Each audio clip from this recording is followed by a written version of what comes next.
Yarılanka fırını açyan bu cephali durnu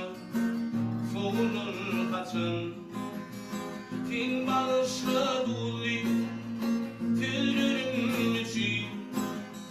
zaniyanın yırda değil odur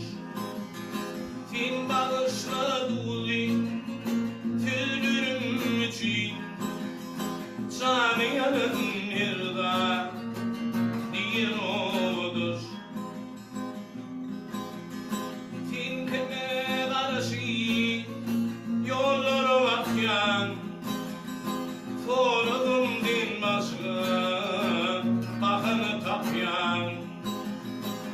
yıkılan gönlümü parçalap gidiyen derdimi duydum mu şonlu odur yıkılan gönlümü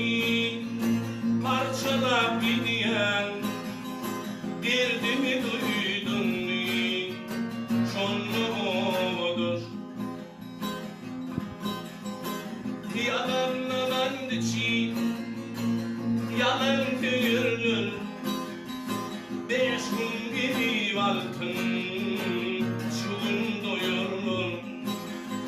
kıyılıp bir tren tilmil uyurlur şol tilmin ömrüne kalır odur kıyılıp bir tren tilmil uyurlur şol tilmin ömrüne kalır odur min durmayıp oğlum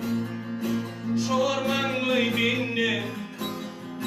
kıymetinde tomtayım umidum senden İyiydi işte yanına seni bilende sonlu hükmümün hırlı odur İyiydi işte yanına